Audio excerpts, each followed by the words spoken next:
पूर्ण प्रेस वार्ता है, बहुत महत्वपूर्ण मुद्दा है।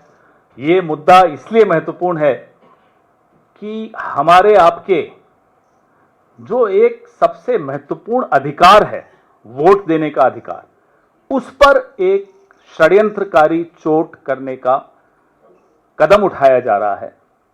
हम चुनाव आयोग कहते हैं, लेकिन चुनाव आयोग तो एक मोहरा है।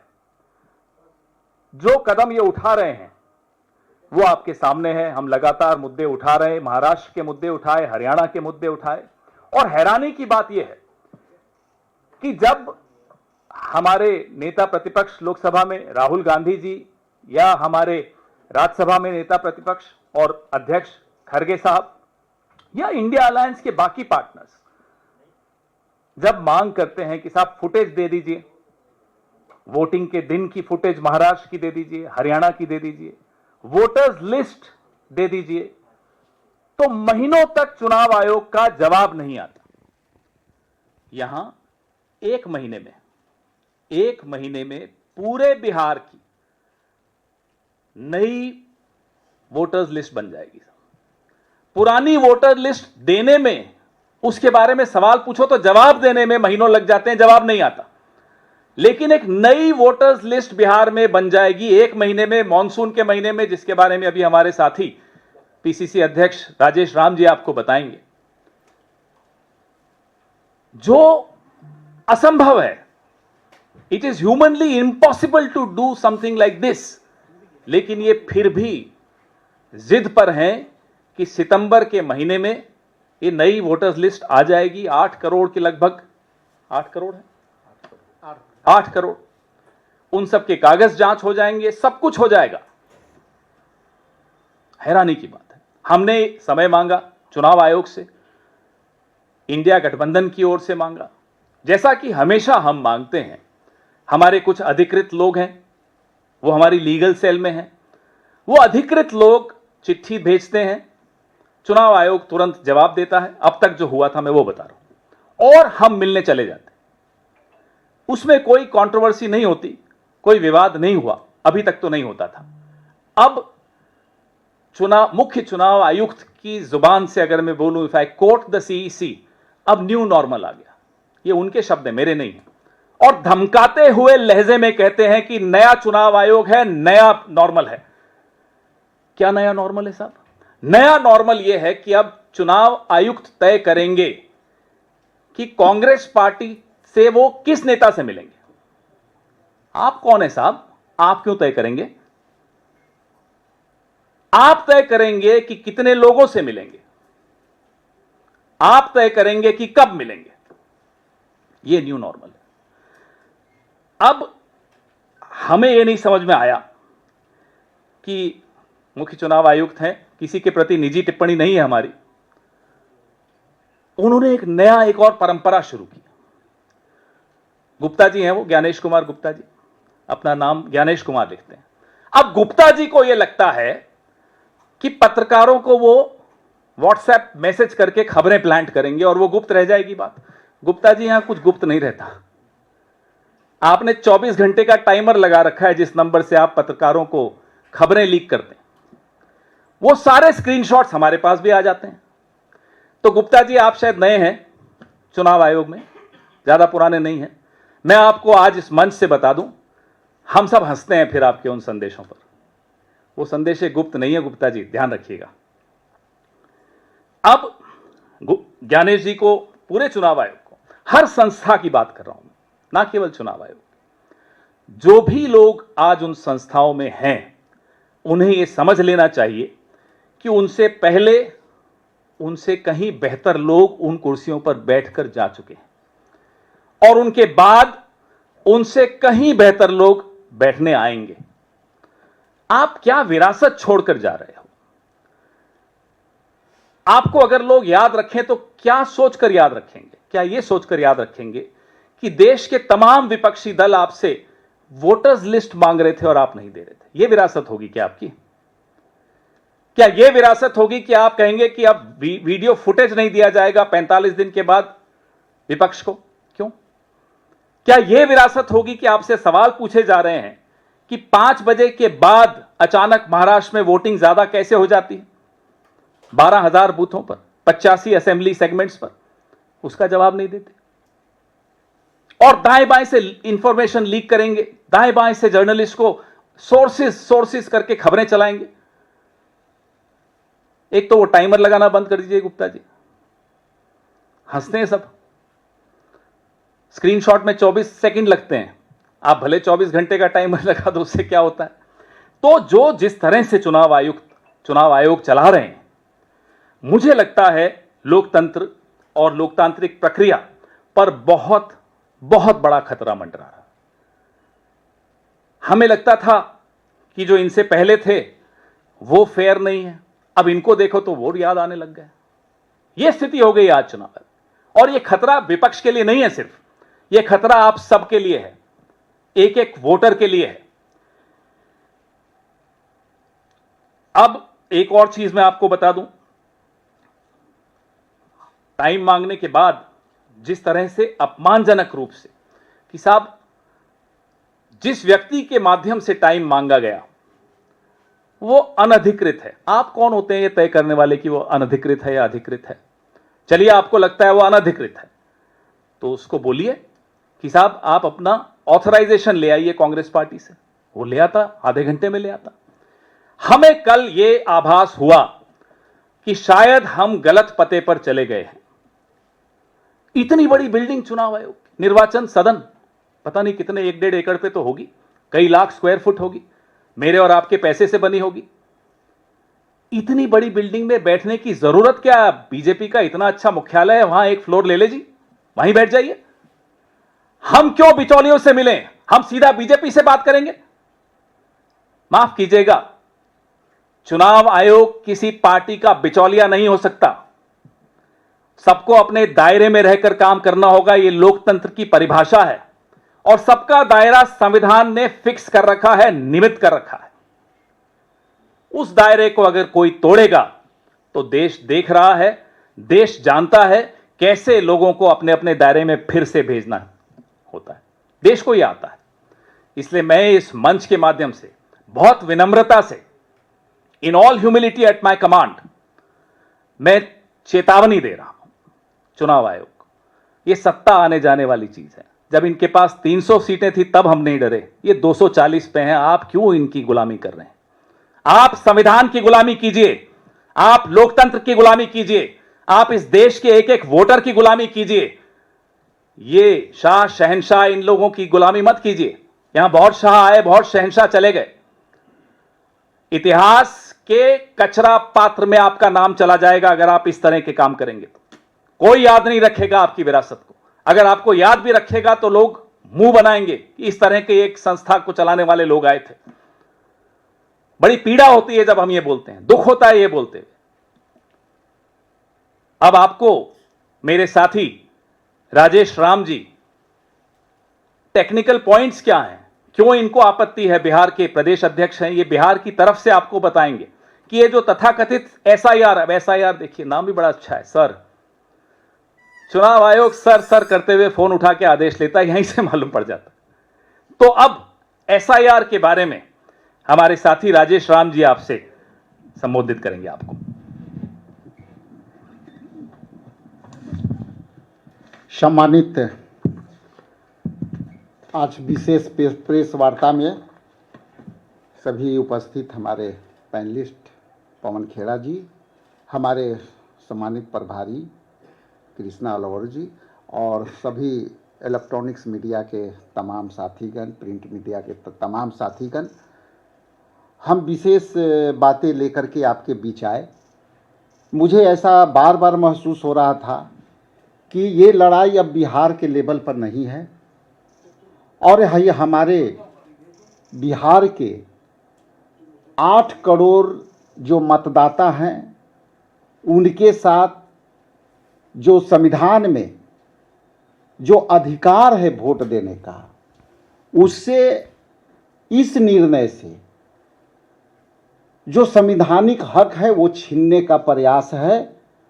और ये कल के डेलीगेशन में जिस तरह से बातें आई और जिस तरह से इलेक्शन कमीशन के जो कमिश्नर थे वो जिस तरह से एग्रेशन दिखा रहे थे, मुझे ऐसा प्रतीत हो रहा था और तमाम वहाँ उपस्थित लोगों को प्रतीत हो रहा था कि इनके निर्णय ले चुके हैं और वो 20%, जैसा कि उन्होंने कहा कि 20% इसमें वोटर को आउट होना ही होना है। तो मुझे लगा कि अपनी बातें आप लोग के बीच राष्ट्रीय स्तर पर कुछ बातें बिहार की परिप्रेक्ष्य में, बिहार के वोटरों के परिप्रेक्ष्य में हमें कुछ बातें आपसे कर करके शेयर करके जानी चाहिए। पहली बात यह है कि पहली बार इतने बड़े पैमाने पर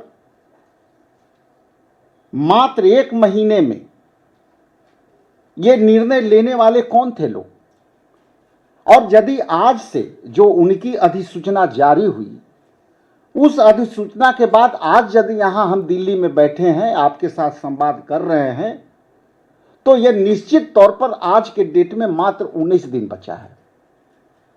और 19 दिन में बिहार के जो फीडबैक है, हम लोग के अंदर भी हम लोग पदाधिकारियों से बात करते हैं, उन्होंने कहा दबे जुबान में कहे, डरे हुए जबान में कहे कि ये निर्णय बिल्कुल जो है वोटरों के अधिकार छीनने वाली है।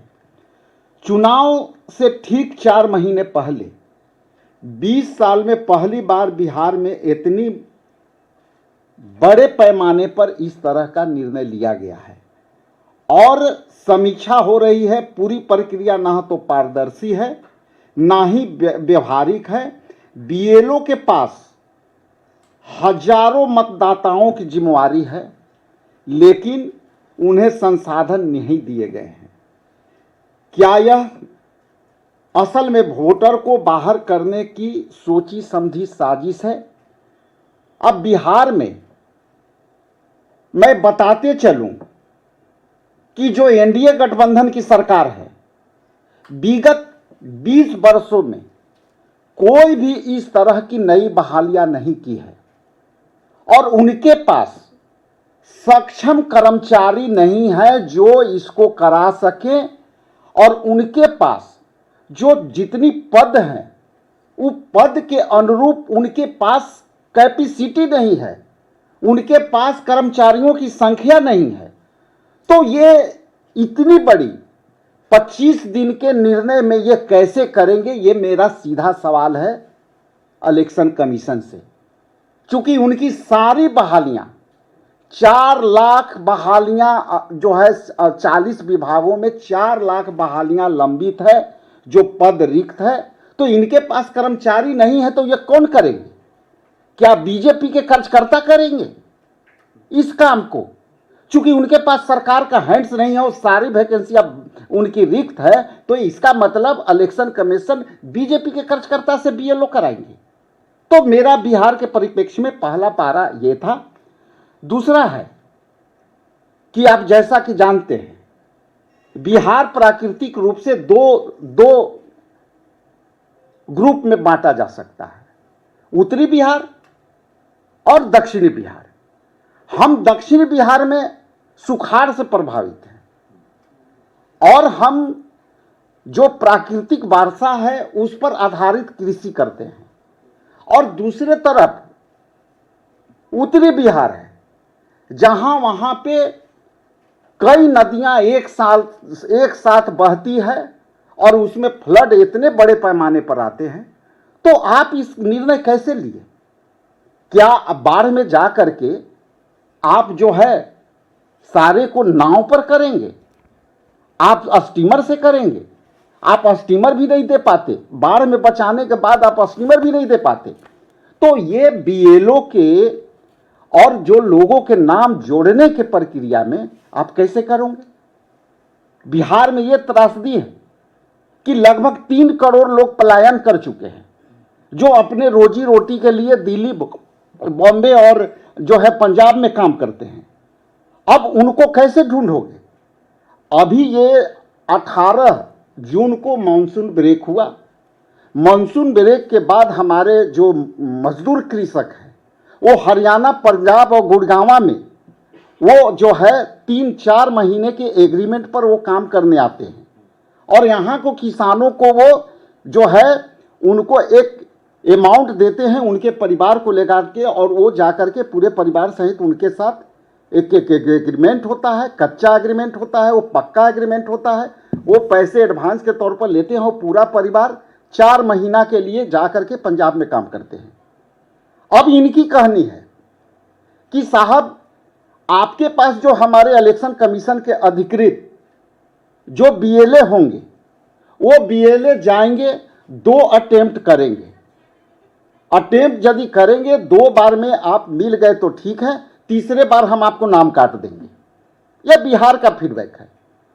अब ये बताइए कि जो बंदा मजदूरी करने पंजाब गया हुआ है, हरियाणा गया हुआ है, वो 3 महीना पहले तो नहीं आएंगे, तो आप 15 दिन में, आज से 18 दिन में आप कैसे उसको आप जो है वोटर लिस्ट में शामिल करेंगे? तो ये प्रक्रिया सोची समझी साजिश के तहत 4 करोड़ वोटर और 3 करोड़ पलायन किए हुए लोग ऑटोमेटिकली ये जो है बाहर हो जाएंगे, वोट देने से वंचित हो जाएंगे। आगे मैं आता हूं कि बिहार के बाढ़ग्रस्त और गरीब जनता से ऐसे दस्तावेज मांगे जा रहे हैं जो उनके पास कभी थे ही नहीं या अब बर्बाद हो चुके होंगे। दलित, पिछड़ा, अति पिछड़ा, प्रवासी महिलाएं और अनाथ जैसे समुदाय बच्चे ज़्यादातर प्रभावित होंगे। यदि राष्ट्रीय पारिवारिक स्वास्थ्य सर्वेक्षण को यदि देखेंगे तो NFC 3 के तहत 2005-06 के अनुसार 2001 से 2006 के बीच बिहार में जन्मे बच्चे को केवल 2.28% पास जन्म तिथि प्रमाण पत्र है। अब ये आप जन्म तिथि प्रमाण पत्र आप मांगते हो और ये 2% के बात कह रहे हो, तो जैसा कि आपने कल कहा, इलेक्शन कमीशन ने कल बोला कि 20% तो ऐसे ही आउट कर दूंगा, तो इसका मतलब उनको पता है कि 2.28% से ज्यादा लोगों के पास प्रमाणित करने के लिए जन्म तिथि प्रमाण पत्र नहीं है। तो उनके पास तो आंकड़े होंगे, शायद वो मेरे पास आंकड़े नहीं होंगे, लेकिन जैसा कि मैं बार बार कह रहा हूं कि उन्होंने जिस तरह से कहा कि 20% को वोट देने से वंचित होना ही होगा, चूंकि 20% मैं बाहर करूंगा, तो हमारा ये औसतन यदि परसेंटेज कम है तो उनके पास आंकड़ा है, वो निकाल देंगे। हम आगे आते हैं कि CRS के रिपोर्ट के अनुसार वर्ष 2002 में बिहार में जन्मे पंजीकरण की दर महज 3.7% थी, जबकि राष्ट्रीय औसतन 56.2% था। और 2004 और 5 में भी बिहार की जन्म पंजीकरण क्रमांक संख्या 11.16 से ही कम थी, जब देश भर में यह 60.64% और 62% थी। तब दशकों में वोटर देने वालों को अब क्या हुआ? अब यह टेक्निकली बात देखिए कि यदि हम औसतन यदि देखते हैं और उसको हम जो है 8 करोड़ वोटर के साथ जोड़ते हैं, तो ऐसे भी हमें साबित करने के लिए हमारे पास कुछ नहीं होगा। हम नहीं साबित कर सकते कि हम डॉक्यूमेंटेशन में हमारे पास होता नहीं है, क्योंकि खास करके मजदूर वर्ग, खास करके जो है पलायन किए हुए लोग, उनके पास प्रमाणिक तौर पर यह होता है कि यदि आज भी आप ईमानदार नागरिक के तहत आप चले जाइए किसी भी एक गरीब परिवार के घर में और उससे कहिए कि आप आधार कार्ड दो, तो वो शायद निकाल करके वोटर कार्ड दे देगा। और यदि उनसे आप मांगो कि आप वोटर कार्ड दो, तो वो शायद आधार कार्ड दे देगा या छोटे छोटे चार्ट पुर्जे। उनको पता भी नहीं है कि हम सीधा पकड़ के आपको धरा रहे हैं या ये आधार कार्ड है या ये वोटर आईडी है। तो आप वैसे लोग के साथ आप कैसे जस्टिफाई करोगे? ये निश्चित तौर पर है कि आप जो है आप दुर्भावना से ग्रसित होकर के आप किसी जो है एजेंडे पर आप जो है लोगों को रोकने का काम कर रहे हैं। आप ये समझ लीजिए कि ये परिस्थितियां कब आई। विगत कुछ दिनों में एक सर्वे आया और उस सर्वे में दिखाया कि इंडिया गठबंधन की जो है यहाँ पे पॉपुलैरिटी बढ़ी है, हमारे नेता राहुल गांधी जी के पॉपुलैरिटी बढ़ी है। और उसके बाद ये हम लोग का जो परसेप्शन है, हम लोग जो मानते हैं कि हमारी पॉपुलैरिटी से देख करके और इन्हों लोगों ने सोचा कि इनको किसी भी तरह से डिरेल करना है। इसलिए यदि एसटी एससी ओबीसी के बात करें तो आने वाला समय में मैं आपको बड़ी जिम्मेवारी से कह रहा हूं कि ये लड़ाई जो है इन्होंने छेड़ दी और बिहार बदलाव की धरती रही है। हम उस चाणक्य धरती से आते हैं, हम उस महावीर बौद्ध की धरती से आते हैं, हम जैन महावीर के धरती से आते हैं। इसलिए ये कोई मुगालते में नहीं रहे कि बिहार के लोग पॉलिटिकली जागा हुआ नहीं है लोग, और ये बिहार में कई बदलाव ऐसे हुए हैं जो प्रामाणिक तौर पर आप जानते होंगे। इसलिए मैं तीसरे स्पष्ट समझने की आवश्यकता है कि स्पष्ट समय सीमा अपील का भी अधिकार खतरे के में नजर आता है। ड्राफ्ट रोल 1 अगस्त को, आपत्तियां 1 दिसंबर तक, अंतिम सूची के 30 दिसंबर को। इतनी तंगी समस्या में बीएलओ पूरे गांव के कैसे कवर कराएंगे? जैसा कि मैंने बताया कि आप पता करिए कि जो विभाग में जितनी पद रिक्त है, आप कर्मचारी कहां से लाओगे? आप वोट तो बैंकर से करा लेते हो, लेकिन आप कहीं नहीं लिख रहे हो कि हम इस काम में बैंकर्स को भी लगाएंगे। तो बैंक बंद कर दो, आप बैंक बंद कर करके सारा काम कराओ। ये भी आपको कमिटमेंट देना चाहिए। इलेक्शन तो आप सारे बैंकर्स को लगा के करते हो, लेकिन आपके पास कर्मचारी नहीं है करने को, तो आखिर ये किससे कराओगे? चौथे में है बिहार डिजिटल जागरूकता नहीं है, लेकिन डिजिटल प्रक्रिया थोपी जा रही है। अब बिहार जैसे राज्य को, जिसकी औसतन आमदनी लोगों को देख लीजिए, पूरे देश के मानक में हमारा गरीबी रेखा को देख लीजिए, ये लोग 20 बरस से सत्ता में है, गरीबी रेखा में जो है कि कहाँ है। तो इसलिए इन सब बातों को मैं स्पष्ट कर दूं कि जो इलेक्शन कमीशन का जो ये इस तरह का इनकी रवैया है, बाबा साहेब भीमराव अंबेडकर के दिए हुए उस मौलिक अधिकार का हनन होगा, जिसमें एक वोट राजा का और एक वोट रंक का बराबर होगा। और ये रूप से निश्चित रूप से ये वोट से वंचित करने का ये जो है निर्णय है। इसका हम लोग पुरजोर तरीके से हम लोग इसको प्रतिकार करते हैं, विरोध करते हैं। अंत में मैं एक बात और कहना चाहता हूं साहब, आप हर निर्णय में आधार को जोड़ते हो। आधार को जोड़ करके आप सारे आपके खाते, उनके खाते, आप जितना भी फाइनेंशियल आपका जो है ट्रांजैक्शन है, उसमें आप आधार को जोड़ते हो। और आधार, मेरा जो मानना है कि आधार करीब करीब ऐसे लोग हैं, उसमें भी छूटे हुए लोग हैं, जिसमें 10% 5% आधार उनके पास नहीं होगी, लेकिन आप आधार को क्यों नहीं जोड़ रहे हो? बाकी सब चीज में आप आधार को जोड़ते हो। हर फाइनेंशियल लेनी देनी के लिए आप आधार को जोड़ते हो, जीएसटी में जोड़ते हो, अकाउंट खोलने में जोड़ते हो। तो भाई इसको आप जो है आधार पर क्यों नहीं जोड़ते हो? इसलिए ये इलेक्शन कमीशन ये विशुद्ध रूप से शंका के घेरे में है, और ये बिहार में 20% ये वोट को जो है किसी भी तरह से डिरेल कर देंगे। और अंत में अपनी बात जो है कंक्लूड करने के पहले स्पष्ट कर दूं कि आप बाढ़ के परिक्षेत्र में आप जाइए, हम लोग हर साल बाढ़ पीड़ितों के मदद करने जाते हैं। उनकी पीड़ा ये होती है कि उनके पास बक्सा में कुछ नहीं होता, और जब बाढ़ के पानी जब चढ़ती है तो अंत में आप चौहद्दी समझते होंगे कि जिनकी घर है यहाँ यदि है तो उनकी चौहद्दी बह जाती है, और चौहद्दी पता नहीं चलता है, और जिस प्लॉट पर है वो पता नहीं चलता है, वो गंगा में चली जाती है, कमला बराज में चली जाती है, और अगला बार फिर वो नया सियाना खोजता है कि इस बार मुझे कहाँ से झुग्गी झोपड़ी देना है।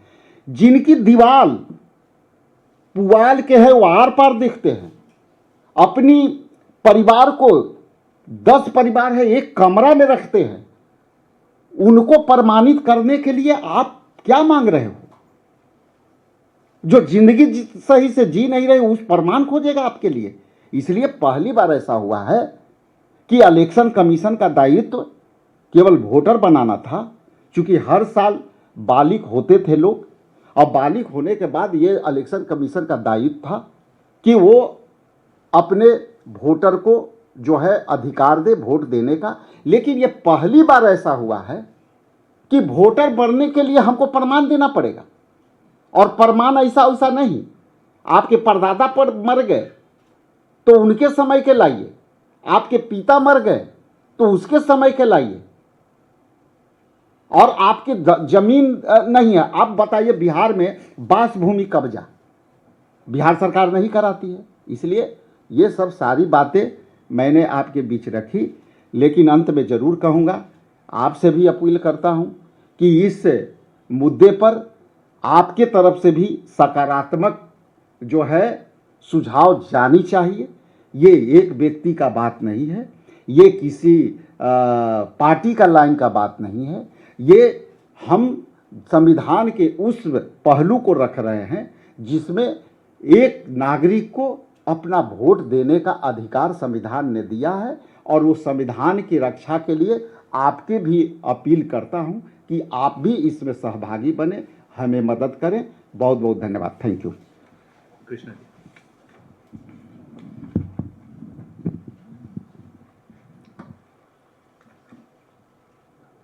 इलेक्शन कमीशन ऑफ इंडिया से थोड़ी बहुत उम्मीदें बची थी।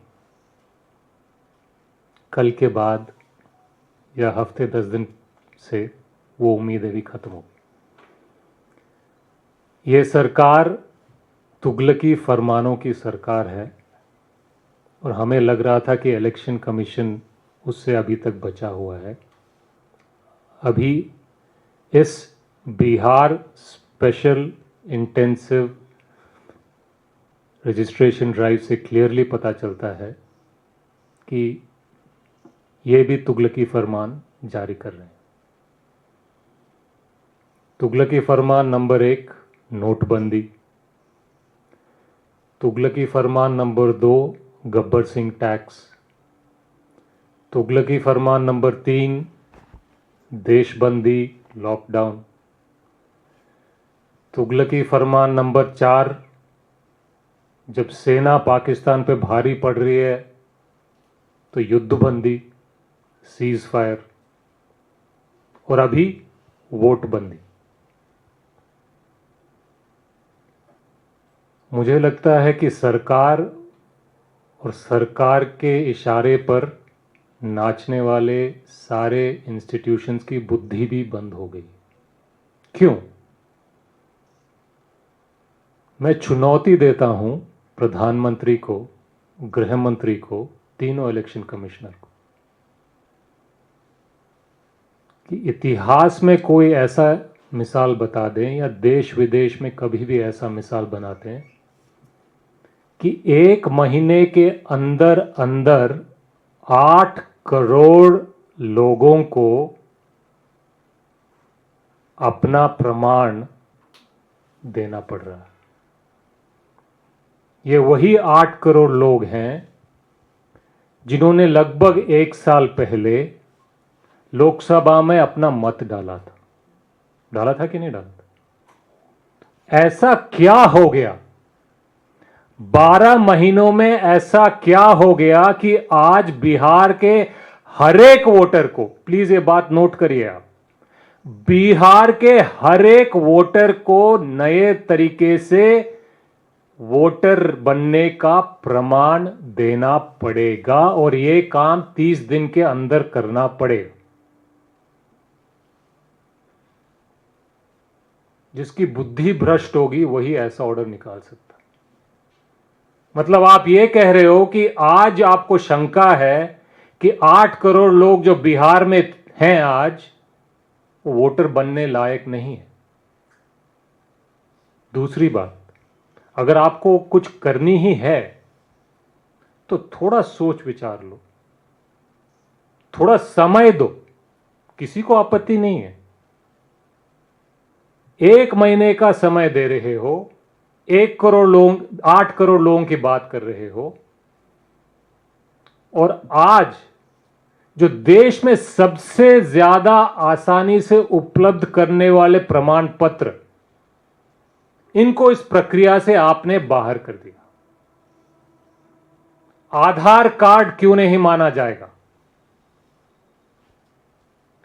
जो वोटर कार्ड है वो क्यों नहीं माना जाएगा? जो राशन कार्ड है वो क्यों नहीं माना जाएगा? जो जॉब कार्ड है वो क्यों नहीं माना जाएगा? जो ड्राइवर लाइसेंस है वो क्यों नहीं माना जाएगा?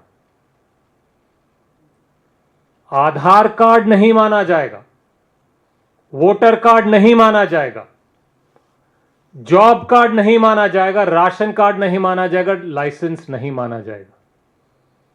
लेकिन बिहार के गरीब लोगों को, युवाओं को, वंचित शोषित लोगों को बर्थ सर्टिफिकेट देना पड़ेगा, खुद का भी, पेरेंट्स का भी, मैट्रिकुलेशन सर्टिफिकेट देना पड़ेगा। मजाक है क्या? मतलब आप ये सोच लीजिए कि मान लीजिए कि कल देश में सारे आधार कार्ड नामंजूर किए जाएंगे और बोले जाएंगे कि 30 दिन के अंदर आप सबको नए आधार कार्ड बनाने। कोई मतलब है क्या? करना क्या चाह रहे हो आप? साफ दिखता है कि आप वोटर रोल बनाने में आपकी इच्छा नहीं है, लोगों को वोटर लिस्ट से हटाने की कोशिश है। किन लोगों को? गरीब, युवा, वंचित, शोषित, सबसे पहले ये मार खाएंगे। इलेक्शन कमिश्नर ने कल मीटिंग में एक नहीं 2 बार ये बात कह दी कि हम तो ये मान के चल रहे हैं कि 20% लोग कट जाएंगे। ये बहुत गंभीर बात है। वो 2 बार ये बात कह चुके हैं कल कि हम ये मान के चल रहे हैं कि 20% वोटर कट जाएंगे।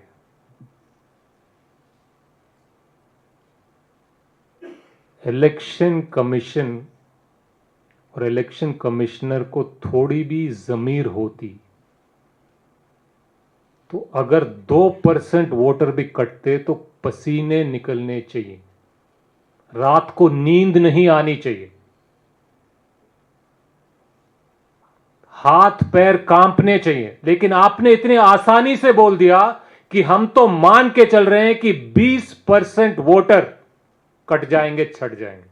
मतलब लगभग 2 करोड़ बिहारी को इलेक्शन कमिश्नर मान के चल रहे हैं कि इस चुनाव में शायद उनको मत डालने का मौका नहीं मिलेगा।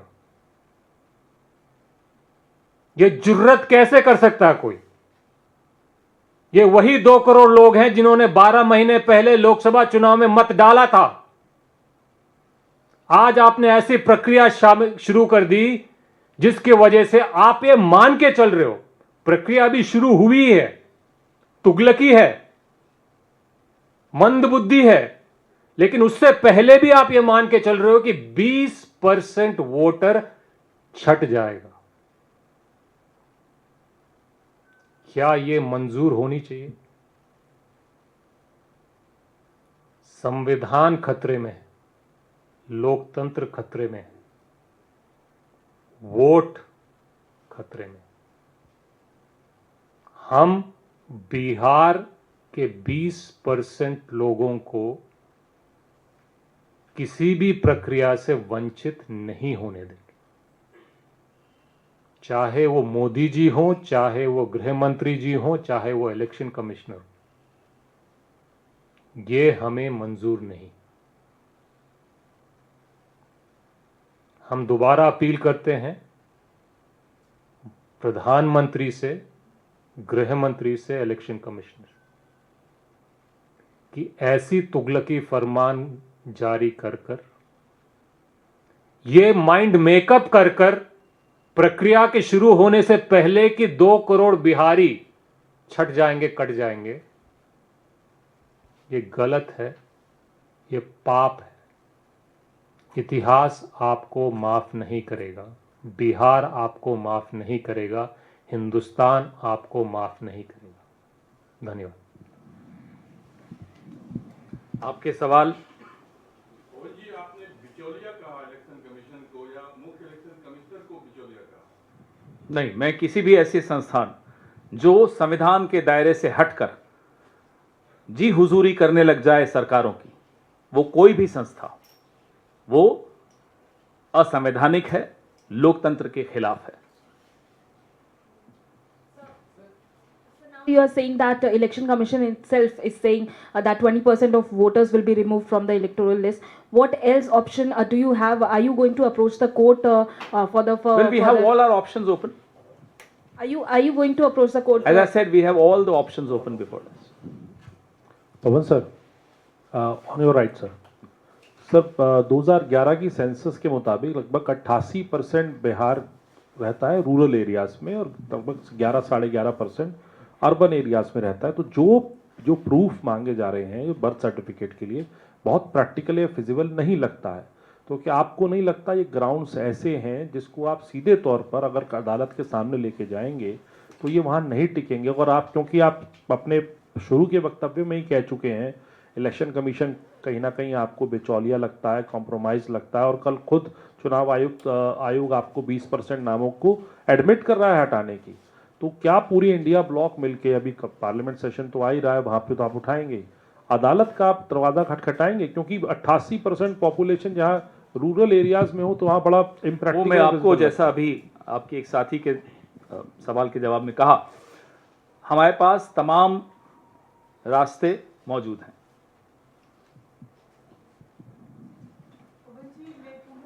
उजाला अखबार से मैं ये जानना चाहती हूँ कि चुनाव आयोग बार बार कह रहा है कि पारदर्शी व्यवस्था के लिए आप अपने बूथ स्तर के एजेंट बढ़ाइए।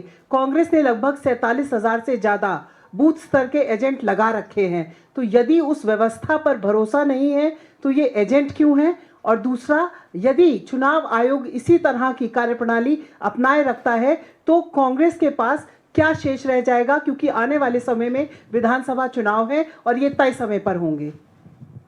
देखिए, यहाँ मसला ये नहीं कि बूथ एजेंट सारे हैं या नहीं है, मसला ये है कि आपको वोटर लिस्ट पे खुद ही भरोसा नहीं है। नहीं तो ऐसा क्या बात हो गया कि आज आपने ऐसी प्रक्रिया छेड़ दी जिससे एक मतदाता को दोबारा रजिस्ट्रेशन करने की जरूरत पड़ गई। प्लीज नोट करिए ये बात, बिहार का एक भी वोटर नहीं है जिसको इस प्रक्रिया के माध्यम से कुछ न कुछ प्रमाण नहीं देना पड़ रहा, चाहे वो अंडरटेकिंग ही क्यों ना हो। मतलब अभी तक जो भी वोटर लिस्ट थी आपने पूरा हटा दिया। बीएलए क्या कर सकता है? वो आपके पास जा सकता है, आपसे पत्र मांग सकता है, प्रमाण मांग सकता है। अब बीएलए गरीब आदमी के पास जाके बोलेगा भाई आधार कार्ड दो, तो शायद 90% लोग दे पाएंगे, लेकिन आधार कार्ड को आप मान नहीं रहे। राशन कार्ड होते हैं गरीब लोगों के पास, प्रमाण वो भी नहीं दे सकता क्योंकि राशन कार्ड भी आप नहीं मांग रहे हो। कहीं कहीं ड्राइविंग लाइसेंस होती है, मनरेगा के गरीब मजदूर के पास जॉब कार्ड होता है, वो भी आप प्रमाण नहीं मान रहे हो। तो बीएलए चाहे 1 हो, 1000 हो, लाख हो, करोड़ हो, करेगा क्या 30 दिन के अंदर? मैं आज किसी बिहार के IAS officer, x IAS officer से बात कर रहा था। वो कह रहे थे मुझे कि ना उनकी बर्थ सर्टिफिकेट उनके पास है, ना उनके पेरेंट्स जो पढ़े लिखे थे उस जमाने में उनका बर्थ सर्टिफिकेट उनके पास है। तो भाई, जैसे हमारे भाई ने कहा, अगर बिहार में 88% लोग रूरल एरियाज में रहते हैं, आप उनसे बर्थ सर्टिफिकेट 30 दिन में कहां से लाएंगे? मतलब नॉनसेंसिकल बात है ये। कैसा कोई ऐसा कर सकता है? सोच और कल्पना के बाहर। Sir, as you said that we have got all the options open. Do you have got time to explore those options? And what would be the immediate, remedy to Well, we are in consultation with because elections are all the corner, I believe, in stakeholders. October and November in Bihar. We are in touch with all our alliance partners. Together, we are in touch with all the experts. I don't want to elaborate further, but we have, as I said, all the options open, and in days to come, you will have a lot of answers. Sir, क्या आप चुनाव आयोग से request भी करेंगे कि आधार को वो अनुमति दे दें? अब इस चुनाव आयोग से हमें ज्यादा उम्मीदें तो नहीं हैं, लेकिन क्योंकि लोकतंत्र में ये आवश्यक है कि उनके दरवाजे पर जाएं, राजेश राम जी ने कल मांग भी की। राजेश राम जी, मैं चाहता हूं इसका उत्तर आप दीजिए। जैसा कि आपने कहा कि ये जो जितने भी नाम हुए हैं उसमें जब सप्लीमेंट्री हो रहा था और लास्ट में वो जब अपनी कैलकुलेशन दे रहे थे तो हम लोगों ने जो मांग किया था, हम लोगों ने आशा किया था कि वो टोटली चीज़ पर हम लोग को पॉइंट बाय पॉइंट हम लोग को उत्तर देंगे, जिसमें मांग हमारी थी कि भाई आप आधार कार्ड को भी ऐड कीजिए और समय सीमा बढ़ाइए। ये दो मांग थी हमारी कि समय सीमा बढ़ाइए आप, लेकिन समय सीमा पर भी उनकी कोई कंटेंट नहीं है, उनकी तरफ से कोई वक्तव्य नहीं है। और आधार कार्ड पर जो मैंने मांग किया वो खुद मैंने मांग किया था कि आधार कार्ड को आप अलाउ करिए, उसके साथ जो कंसर्न जॉब कार्ड है उसको भी अलाउ कीजिए, लेकिन उस पर उनकी कोई प्रतिक्रिया नहीं आई, सप्लीमेंट्री भी नहीं आई। तो इसलिए उन्होंने मान लिया है कि आधार कार्ड को हमें नहीं जोड़ना है। पवन सर, आपने अभी मेंशन किया, इंडिया ब्लॉक के बारे में बात की, वहीं पे केजरीवाल जी ने अनाउंसमेंट किया है कि वो सोलो जाएंगे बिहार में और अकेले इलेक्शन लड़ेंगे। उन्होंने आप लोगों पे भी, कांग्रेस पार्टी पे तंज कसा है और उन्होंने ये कहा है कि कांग्रेस और बीजेपी है जो सीक्रेट लवर है और वो भेजते हैं, बीजेपी कांग्रेस को भेजते हैं लड़ने के लिए। देखिए, उनका हक है, वो लड़ना चाहें, जहां से भी लड़ना चाहें। अमेरिका का चुनाव खत्म तो नहीं हो गया क्या? खत्म, वो जहां भी चाहें वो लड़ सकते हैं, उसमें मैं क्यों बीच में बोलूं? सर, बिहार में चुनाव आयोग जो लिस्ट बना रहा है उस मामले में असदुद्दीन ओवैसी ने कहा कि चुनाव आयोग के जरिए बिहार में एनआरसी लागू करने की साजिश ये बताया, असदुद्दीन ओवैसी ने बताया है। आप क्या कहेंगे? जी, इसमें बहुत सीधी सी बात है। मुद्दा ये नहीं है कि किसी ने क्या कहा, मुद्दा ये है कि आप एक दिन सुबह उठते हो और एक ऐसी प्रक्रिया बनाते हो जिससे 8 करोड़ वोटर को, हर एक वोटर को किसी न किसी लेवल पे प्रमाण देना पड़ रहा है कि भाई मैं वोटर बन सकता हूं। क्यों? दूसरा मुद्दा यह है कि आप पहले से ही माइंड मेकअप करके बैठे हो कि 20% वोटर तो कट रहा ही कट रहा है। क्या मतलब है इसका? मतलब ये प्लीज आप ध्यान दीजिए और सोचिए इसके बारे में। और मेरे आपसे भी और प्रधानमंत्री और गृह मंत्री से भी अनुरोध है कि आप थोड़ा इत्मीनान से बैठ के 2 मिनट सोचिए कि इलेक्शन कमीशन ऑफ इंडिया ये कह रहे हैं कि हम ये प्रक्रिया के माध्यम से मान के चल रहे हैं कि 20% बिहार के वोटर कट जाएंगे। ये भयानक बात है, मामूली बात नहीं है। कैसे 2 करोड़ लोगों का हक, वोट का हक, संवैधानिक हक, कैसे आप मारने का सोच सकते हो? ये बहुत गंभीर मामला है। इसमें कांग्रेस पार्टी, इंडिया गठबंधन अपनी भूमिका निभा रही है, लेकिन देश के हर एक नागरिक को यह सोचना चाहिए, क्या ऐसी प्रक्रिया इस देश में 21वीं सदी में हमें मानना चाहिए या नहीं? मैं मानता हूं कि आज बिहार की जनता के साथ यह हो रहा है, कल देश में हर एक नागरिक के साथ यह हो सकता है, क्योंकि ऑर्डर में लिखा है कि यह बात बिहार तक नहीं रुकने वाली है। असम, बंगाल, केरल, तमिलनाडु का जिक्र ऑर्डर में है और यह भी कहा है कि उसके बाद हर एक प्रदेश में यह करेंगे। क्या यह देश उनके बाप का है? यह देश हर एक नागरिक का है। यह देश संविधान के हिसाब से चलेगा, आपकी मन मर्जी के हिसाब से नहीं चलेगा, नहीं चल सकता। सर, पवन सर, आप कह रहे हैं कि सारे विकल्प खुले हुए हैं, लेकिन साफ दिख रहा है कि विकल्प तो एक ही है कि आप लोग अदालत में इस परीक्षा अभियान को चुनौती दें। तो इस पर सस्पेंस क्यों बनाया हुआ है कि आप नहीं खुल करके कह रहे हैं कि अदालत में चुनौती देंगे या नहीं?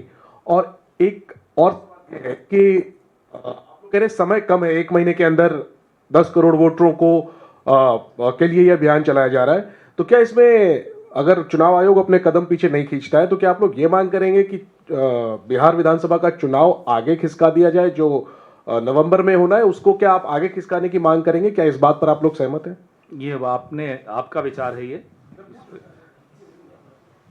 अगली बैठक में आपको भी आमंत्रित करेंगे, अच्छे विचार देते हैं आप। नहीं, इसका जवाब मैं देता हूं।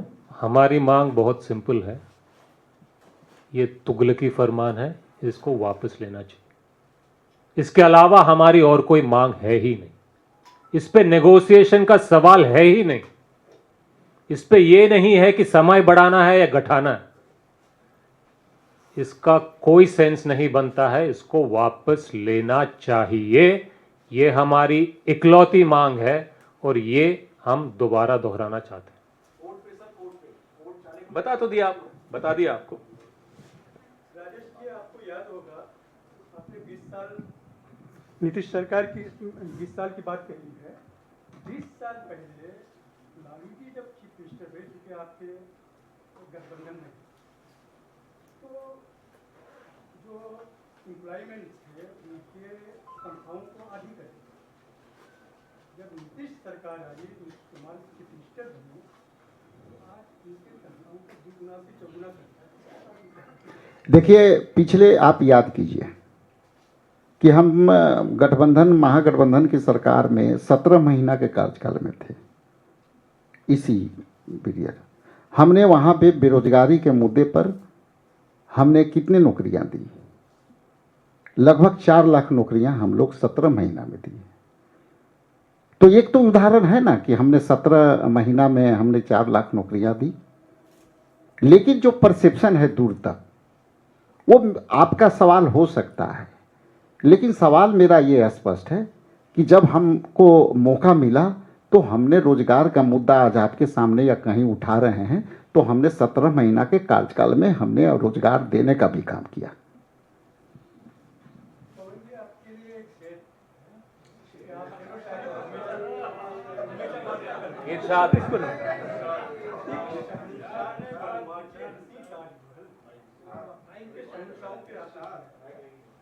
सारी दुनिया को मोहब्बत की निशानी दी है, सारे हिंदुस्तानियों को मोहब्बत की निशानी। आज सेंसस का बिल को पास किया, वक्त बोर्ड बिल का पास किया, इसके बारे में अब आपने मूड एकदम शेरो शायरी कर दिया, तो अब इस पे चर्चा करेंगे। आज जो मुद्दा हम लोगों ने उठाया है, ये किसी एक तबके को टारगेट करने का इनका षड्यंत्र नहीं है। इनका षड्यंत्र है तमाम उन लोगों को टारगेट करने का जो इनके खिलाफ इनको लगता है वो नौजवान।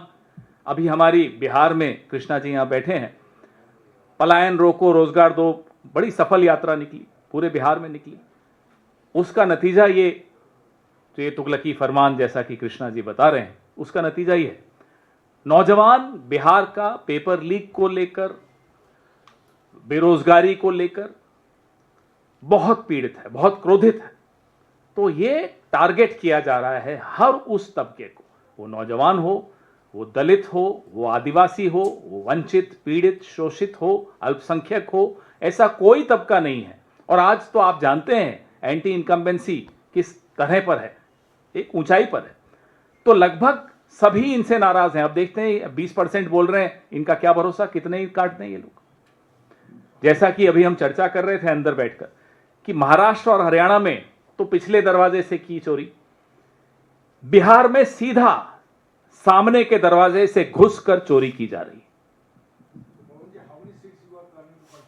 That Mr. Krishna should. बहुत अच्छा सवाल है, उसका उत्तर मैंने बहुत बार दिया है। बिहार में गठबंधन, इंडिया गठबंधन की मैं खासकर बात कर सकता हूं। हम सब दल 243 सीटों पे लड़ने वाले हैं। पिछले बार भी 243 थे, इस बार भी 243 है। धन्यवाद। शुक्रिया। बोलिए राजेश जी, कुछ कहना चाहते हैं? आपने आपके शेर का जवाब हमारे हेलो पर शेर देंगे। आपने कुछ बातें कही, मुझे भी कुछ बात आपके सामने रखना चाहता, जिसे निभा न सकूं अब ऐसा वादा मैं नहीं करता। मैं बातें अपनी औकात से ज़्यादा नहीं करता। भले ही तमन्ना रखता हूं आसमान छू लेने को, लेकिन औरों को गिराने का इरादा नहीं। बहुत बढ़िया, बहुत बढ़िया।